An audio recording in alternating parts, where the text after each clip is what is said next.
학사, 백신혜, 이병환은 더블유대학을 졸업한 경제학사이다. 그의 선친대는 이백석 추수는 하던 것인데 그들의 형제가 상속받은 것은 커다란 집 한 채와 때 묻은 가구뿐이었다.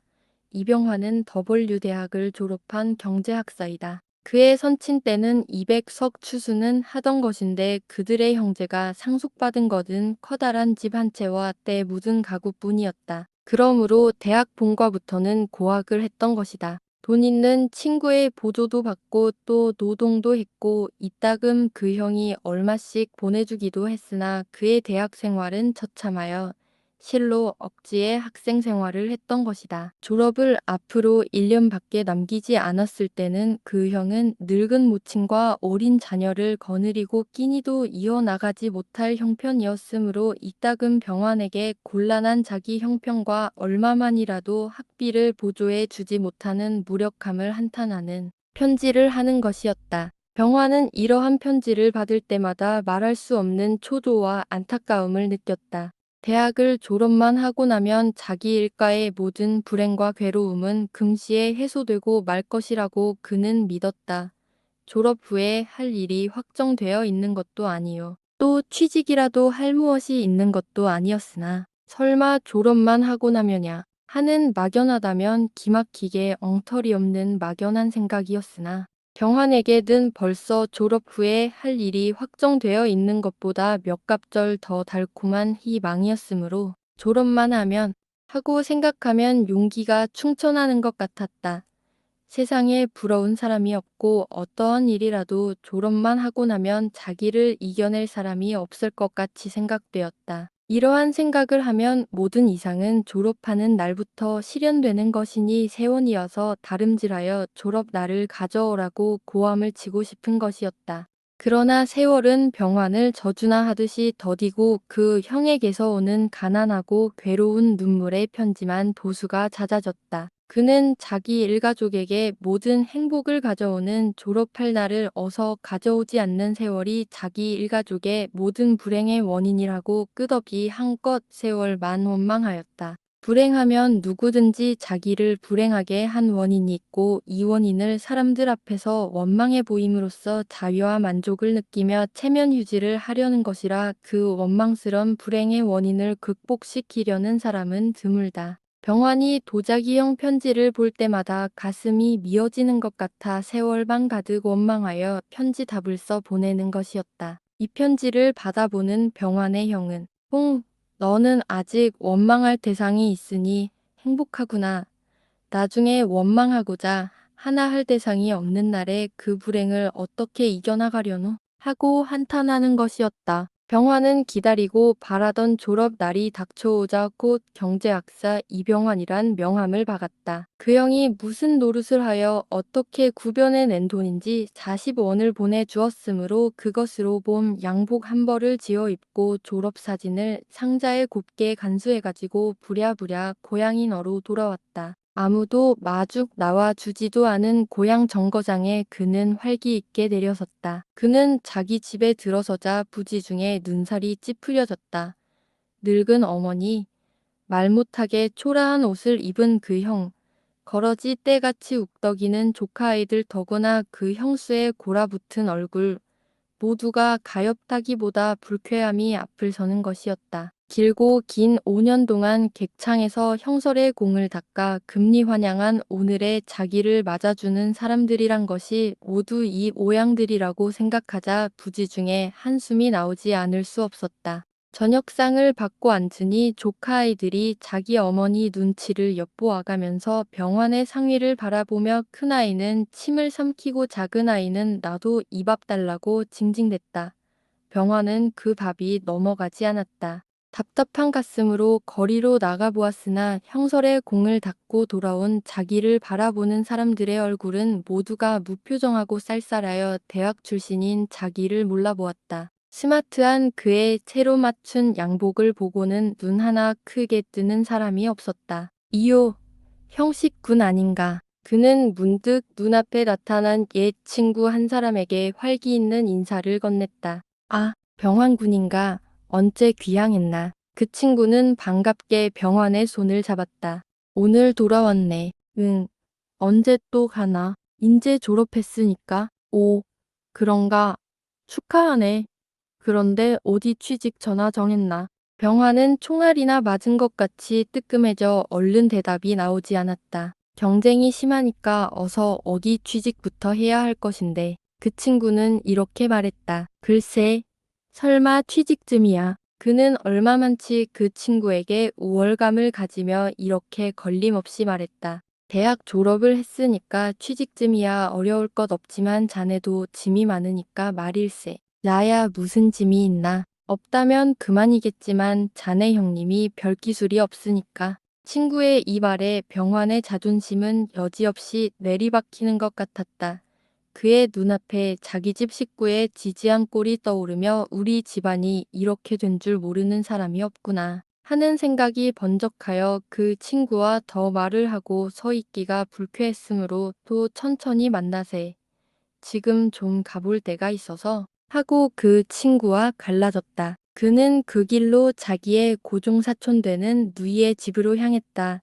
이 누이는 고등여학교 출신으로 은행원에게 시집가서 따뜻한 문화생활을 하고 있는 터이라. 아이고 오빠, 잘 오세요.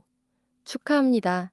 이제는 학사님이시지. 불과 1살 차이요. 어릴 때 서로 한 곳에서 자란 탓으로 친함이 친구와 같았으므로 누이는 그를 보자 곧 농담을 섞어 반겨 맞았다. 그래 잘 있었나? 바깥 주인은 어디 갔어? 하고 전등불이 휘황한 방 안으로 들어갔다. 오빠 이제는 여기서 사실 텐데 큰오빠 댁에 그대로 계시려나요? 누이의 이 말이 병화는 반가웠다. 동경같이 화려한 곳에 있던 몸, 더구나 최고학부까지 졸업한 당당한 청년 신사의 몸으로서 어떻게 그런 구지리한 집에 살 수가 있겠느냐고 묻는 말같이 그는 느꼈던 것이었다. 그래, 대체 집 구석이 왜 모두 그 모양으로 되고 말아서 하고 그 형의 변통머리 없음을 원망하듯 말하였다. 그러기에 말이지요.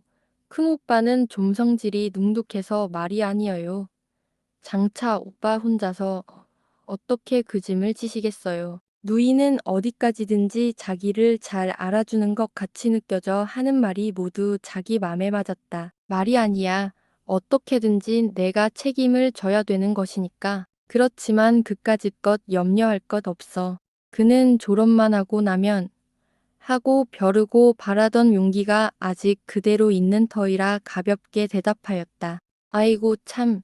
월급 생활을 하려면 안 입고 운 꼴이 많으니까 오빠도 장차 어떻게 참고 지내실 터요. 구태여 월급쟁이가 될 필요가 있나. 그는 명랑하게 웃었다. 누이가 자기를 월급쟁이가 되는 줄만 아는 것이 철없어 보였다. 그의 꿈은 적어도 청년 실업가에 있었던 것이었다. 월급쟁이가 아니라도 좋은 일이 있다면야 오죽 좋겠어요. 오빠는 월급쟁이 노릇을 하시지 않으려나요? 월급쟁이라도 계급이 있는 것이니까 구태여 안 하겠다는 것은 아니지만 그는 누이 남편이 상업학교 출신밖에 되지 않으니까 안 입고 온 꼴을 보는 것이지 자기처럼 대학 출신이라면 남의 아래 갈 리가 없으니 안 입고 온 꼴을 볼 턱이 없다고 생각하였다. 그러나 민감한 누이는 병환의 이 말에 조금 불쾌함을 느꼈는지 물론 월급쟁이라도 계급이 있지만 처음부터 그렇게 좋은 자리를 주나요? 하고 응수하는 것이었다. 참 오빠, 장가는 드실 생각 없어요. 하고 자기가 병환에게 응수한 것이 과하지 않았나 하여 얼른 말끝을 돌리며 홍차 따를 준비를 하였다. 장가? 글쎄, 병환이도 말머리가 돌려진 것이 반가워 얼른 대답을 하며 싱글싱글 웃었다. 어여쁜 색시야 많이 있지만 오빠 맘에 드실지 글쎄 어떤 색시가 좋은지 나는 참 모르겠더라. 병환이는 지금까지 이 중대한 문제를 한 번도 구체적으로 생각해 보지 않았던 것이 이상하였다고 느낄 만치 지금의 자기에게 빼놓을 수 없는 긴급하고 중대한 문제 중에 하나라고 생각되었다. 네, 중매해드려요. 누이는 상긋 웃으며 찻잔을 병환의 앞에 놓으며 대체 결혼에 대한 오빠의 이상을 알아야지요. 하고 과자 그릇을 열어놓았다. 글쎄, 나는 아직 그런 것을 생각해 볼 여가가 없었다. 그러면 내가 알아맞힐까요? 첫째, 인텔리 여성일 것. 둘째, 얼굴이 얌전할 것. 셋째, 하고 누이는 웃고 말았다. 돈 있는 집딸. 이라고 하려던 것을 병환의 자존심을 보장해주기 위하여 웃고 만 것이었다. 병환은 이어서 조건의 뜻을 알아채지 못하고 나는 모르겠다. 좌우간 모든 점에 있어서 너만큼만 하면 충분하지 하며 찻잔을 들었다. 아이고 천만에 내 따위만큼 한 섹시여학을 하지요. 그렇게 많거든 하나 중매해 보렴. 그런데 오빠 결혼하시려면 한 가지 빠져서는 안 될, 아니 제일 중요한 조건이 뭐예요? 제일 조건? 글쎄 모르겠다. 사람만 맘에 들면 아무리 신분이 나쁘든지 가난하든지 해도 관계없어요. 영리한 누이는 병환의 결혼에는 가장 큰 조건이 될 것이 이것임을 미리 짐작한 바이나 이렇게 병환의 귀에 거슬리지 않게 슬쩍 물어보는 것이었다. 신분 낮은 것이 무슨 관계이겠나? 더구나 가난한 것이 문제될 턱이 있겠나. 돈 있는 집 여자는 당초에 원하고 싶지 않다. 누이는 병환의 이 대답이 철없게도 보이고 가엾게도 여겨졌다. 돈 있는 집 여자는 건방져서 병환은 누이의 맘속은 알아차리지 못하였다. 돈 있는 여자는 건방지다고 싫단 말씀이지요. 건방질 뿐 아니라 내 친구의 말을 들으니 남편을 막 쥐고 흔들려고 한다더라. 그뿐 아니라 여자 건방진 건 못 써. 아이고 참 오빠, 그것 말이 되나요? 여자가 건방지고 남편을 깔고 앉으려면 그것이 되는 일인가요? 모두가 그 남편에게 달렸지요. 남자가 여자에게 쥐이는 불추리가 어디 있겠으며 제 아무리 건방진들 남자보다 더한 여자가 어디 있겠어요. 그렇기야 하지만 이것은 이론이고 정말 건방만 부린다면 죽이지도 못하고 기막힐 것이야. 좌우간 여자는 여자답게 부드럽고 얌전해야 돼. 아니, 오빠는 아주 머리가 고물이구려. 아니, 너도 남녀 동등을 찾니? 천만의 동등이 아니라 누이는 아따, 어디 봅시다. 만일 취직처가 얼른 나서지 않고 그 집구석에서 고생을 조금 해보면 알 것을. 나중에는 돈 있는 집에 장가 가려고 헤맬 것을. 하는 말이 입술까지 튀어나오는 것을 참아버리고 이 말도 오래 할 것이 못 된다고 그는 더 계속하지 않았다. 군청에 들어가지 않겠나. 며칠 후에 병환의 형은 닭한 얼굴로 이렇게 물었다. 군청에요. 그래, 군청에. 그는 안이 꼽다는 듯이 군청회를 되씹고 나서 좋은 자리가 있습니까? 하고 그 형을 바라보았다. 아만 내 맘에는 차지 않겠지만 하는 수가 있나. 집안 형편이 이러니까 취직부터 해야지. 형은 아우에게 요원하는 듯한 어조였다. 대관절 월급은 얼마쯤이나 되나요? 병환은 바쁘게 물었다. 경제학사인 자기가 월급 생활로 들어간다면 마로 평가되느냐 하는 호기심에서이다. 한 40원은 될 거야. 이것도 대학 출신이니까 특별이지. 그 형은 간신히 머뭇거리며 바른 말을 했다. 뭐요? 40원. 하하하. 그는 어이없다는 듯이 쾌활하게 웃었다. 고등학교나 겨우 졸업한 내기들이 몇십 년 군청밥을 먹다가 나중에는 제법 군주사입네.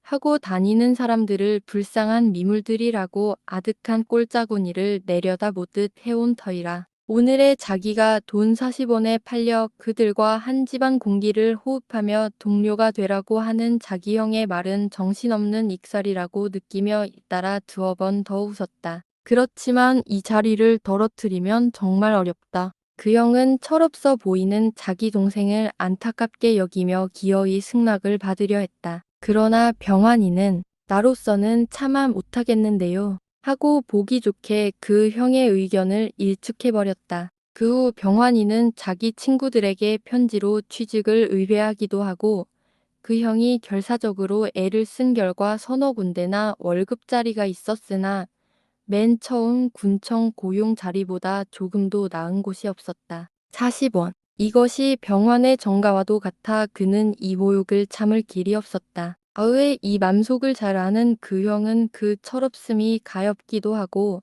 속이 상하기도 하고 또는 비웃고도 싶었으나 그래도 한 자리 차 던지면 또 한 자리 물어다 바치곤 하여 쉬지 않았다. 병환이는 학생 시대에 한가 정도 구원하지 못하는 그 형을 변통머리 없는 못난 사내라고 불쌍하게 여겨왔으나 오늘에 와서는 도리어 그 형이 자기를 위하여 취직운동에 맹렬히 활동함을 봄에 새삼스럽게 놀라지 않을 수 없었다. 정말이지 현아 조선에 있어서는 대학이 아니라 대학의 선도 꼭지까지 졸업한 사람이라도 단번에 회사 중역이나 군수나 서장이나 그런 자리를 내 기다렸습니다. 하고 내다 바칠 데가 없는 것이다. 너도 그만 취직할 작정을 해라. 하고 갖은 말을 다하여 승낙하기를 바랐다. 그렇지만 너무 억울하고 안이 꼬워서 어떡해. 병화는 한결같이 뻣뻣하였다. 그렇기야 하지만 첫째 집안 형편이 말이 안 되니 우선 급한 대로 아무데나 들어가 놓고 차차 기회와 왕운을 기다려야지. 그건 그렇지 않아요. 아무리 일시적이라 하고 아무렇게나 취직을 한다고 하지만 한번 취직을 하고 나면 그 사람이 이미 평가되고 마는 것이 되고 또 아니하고 있는 이보다 좋은 자리를 그 직업에 조차 고르게 될 기회가 적어지는 것이어요. 첫째 누구라도 사람이 필요하여 나를 초빙하려면 내가 취직하고 있는 것보다 놀고 있는 편이 유리할 것이 아니어요. 그렇기도 하고 또 어디 우리 살림에 40원 가지고 지탱할 것 같습니까? 좀 고생되더라도 시작을 좋은 자리에 해야 되는 것입니다. 병환이도 40원에 취직하지 않으려던 이유가 차차 변해왔다. 지금은 40원이란 월급에 기가 막혀 웃지도 않고 보통 학교 졸업자리와 한동료가 되기 아니 꼽다던 것도 차차 말하지 않게 되며 얼마만치 유리하게 타산적으로 변하게 된 것도 오랜 세월이 걸렸었다. 그 봄, 여름, 가을이 지나고 겨울이 닥쳐오자 병환 일가의 생활은 기막히게 되어 갔다. 아무 수입이 없이 그 형이 예전 친구에게서 취해오는 돈과 염치체면 없이 건달 노릇을 하여 잡는 돈으로 살아오는 터이라 이따금 기니를 굽는 것은 예산일이 되었다. 병환의 앞에 수없이 갈아들이던 취직 자리도 그렇게 무진장은 아니었던지 답답하니 40원에라도 할 데는 허갈밭을 매도 쉽게 나서지 않았다. 봄, 여름, 가을은 졸업할 때 지어 입은 봄 양복으로 어떻게든지 출입을 했으나 겨울이 탁 닥쳐오니 병화는 방 안에 갇혀 앉지 않을 수 없었다. 동경서 입던 학생복은 귀향할 때 고학하는 친구에게 펄을 벗어주었고 단벌 양복은 보무시니 그는 찬방에 종일 틀어박혔다가 그 형이 집에 들면 두루마기를 얻어 입고 간신히 문밖 구경을 하게 되었다. 이럴 수가 있나. 그는 목도리도 없이 소름 끼친 두 뺨에 쓴 냉소를 띄우고 친구의 사랑으로 찾아다녔다. 그는 졸업한 후 오늘까지 근 1년 동안을 돈이라고 손에 쥐어보지 못했었으나 술과 담배 피는 양은 무척 늘었었다. 저놈의 자식 대학 졸업을 했으면 제일인가.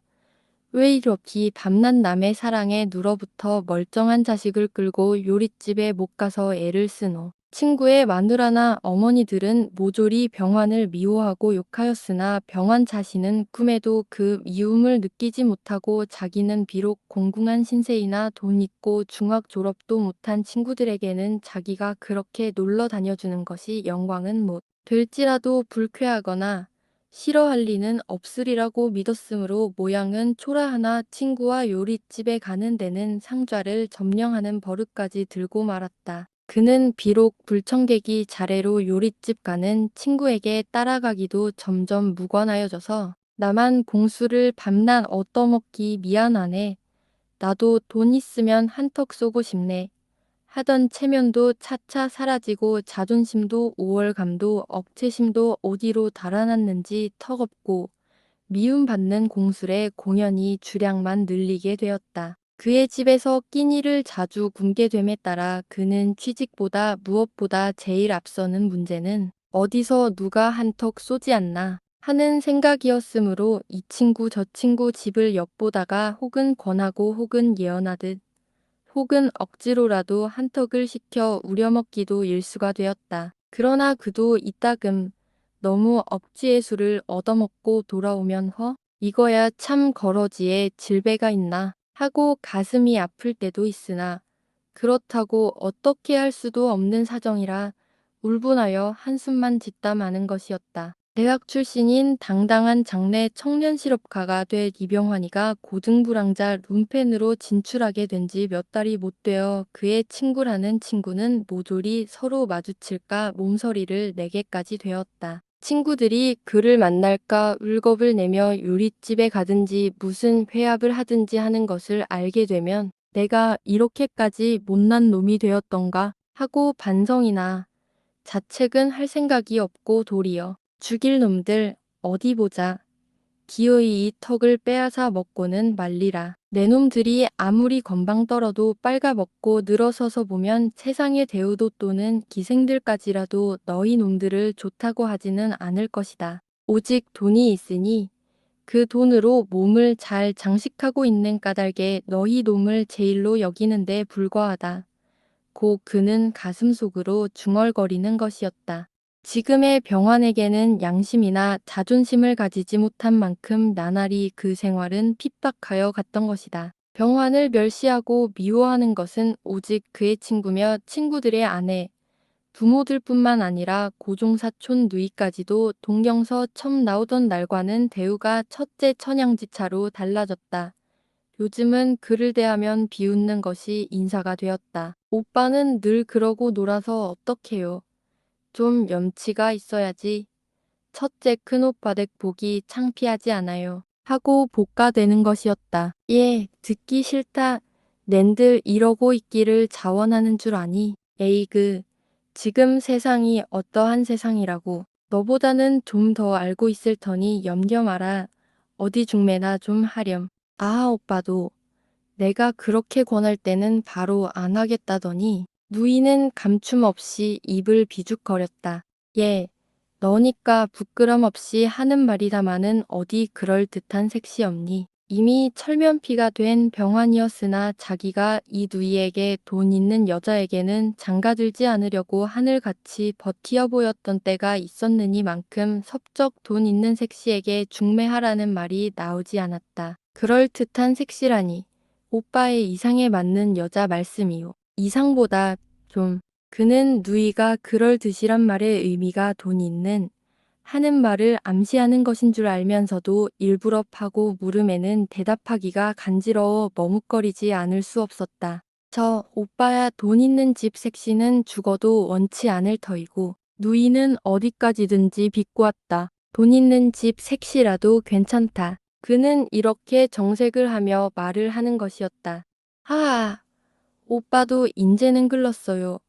졸업하고 나온 직후였다면 나도 너도 하고 시집 오려던 색시가 많았지만 이제는 고등 불황자요 건달건달 상건달이라고 아무도 시집 안 오려는데요. 누이는 침끝같이 날카롭게 피우기하였다. 허허허, 나를 그렇게 생각하나? 그러지 말고 돈 있는 집 외딸이나 그는 누이에 치르는 듯한 말이 가슴에 조금도 자극되지 않는 바는 아니나 그렇다고 무료하게 앉았을 수도 없어 농담같이 말을 붙이는 것이었다. 아이쿠나, 오빠, 부잣집 외딸은 남편의 뺨을 막 친대요. 병화는 누이가 아무리 다잡더라도 자기가 부잣집 색시와 결혼할 결심은 이렇게도 굳고 변하지 않는다는 듯이 싱글싱글 웃으며 그럴 리야 있나. 치면 두들겨 맞기도 하지. 그까짓 건 문제가 되나. 인제는 오빠도 사람이 되나 보오. 그런데 오빠 내 말 좀 듣겠어요. 누이는 태도를 일변하여 정색하며 말을 꺼냈다. 오빠, 나는 이래봬도 날마다 오빠를 어떻게 하나 하고 염려해왔어요. 그런데요. 오빠는 지금 바른 말을 하면 불황자로 세상이 인증하고 있어요. 그러니까 좋은 일을 하나 가르쳐 드리겠어요. 오빠는 오빠가 제일인 것 같지만 세상이 알아주지 않는데요. 어떡해요. 하고 이야기하는 것은 병환으로 하여금 노동자가 되라는 것이었다. 자기 남편은 매인 몸이라 여가가 없지만 자기는 아이도 없으니 여가가 많이 있는 까닭에 지금까지 저축한 돈도 있고 소작으로 준 전지도 있으며 더구나 지난해에 국류지를 1만 5천여 평 대부해 놓은 것이 있으니 여기에 과수도 심고 다른 농작물도 지으며 한편으로 여러 가지로 애를 쓰면 할 일이 많으니까 자기와 같이 흙 속에서 일할 생각이 없느냐 하는 것이었다. 그것도 좋지. 이것 보세요. 과수나무를 심으면 과실이 열릴 때까지는 아무 수입이 없을 테니 꿀벌도 먹이고 양잠도 해야 돼요. 다른 일꾼을 쓰지 말고 될 수 있는 대로 두 사람이 노동합시다. 하며 과수 재배법을 연구한 적에서 잠대 내놓드냥 꼬았다. 병화는 처음은 농담으로만 들었던 것이 차차 진검. 혜진은 누이의 말을 듣자 다소 생각하지 않을 수 없었다. 그래 그것도 좋다 해보자 하고 누이가 아주 철저한 노동자가 되어야 해요. 남의 집 담살이처럼 하고 다짐을 하여도 그래 염려 없다. 꼭 해보겠다 하고 쾌히 응낙하였다. 그러나 속으로는 내가 어디 농업학교 출신인가? 하고 누이의 턱 모르고 열중하는 태도가 우습고 천진스러웠다. 그뿐 아니라 어서 돈 있는 집에 장가나 들게 중매하라고 조르고 싶은 맘만 가득하였으나 그 누이의 태도에 어디인지 범할 수 없는 위험이 자기를 압도하는 것 같아 그 말은 입에서 나오지 않고 농장 계획에 대한 자자한 예산을 귀 밖으로 들으며 대답만은 열심히 하고 있었다. 그렇지만은 1년 2년에 돈이 벌어지는 것도 아닌데 지루해서 하겠니? 병화는 이야기가 거의 끝날 때쯤 하에 참다 못해 한마디 내놓고 말았다. 누이는 놀란 듯이 병환을 바라보며 그 표정이 점점 굳어지며 아니 오빠는 내 말을 들어주는 줄 알았더니 찬성하는 척하고 나를 놀린 셈이세요. 하고 말소리가 가늘면서도 힘이 있었다. 아니야. 병화는 누이가 자기를 가엾게 보는 듯한 그 표정과 말에 일변 놀라며 취소하듯 손을 흔들었다. 아직 오빠는 더 고생을 해야겠어요. 하고 더 입을 열지 않았다. 병화는 조금 무료하게 앉았다가 일어서 나왔다. 사람이랑 고생을 하면 자연 정신을 차리게 되는데 오빠는 고생을 하면 할수록 그 고생에 이겨내지 못하고 그 자리에 엎어져 자기도 모르는 사이에 타락되고 마는 사람이야. 하고 누이는 생각함에 어떻게 해야 병환이가 한 걸음 한 걸음 타락해감을 뉘우치게 할 수 있으랴 하고 한탄하였다.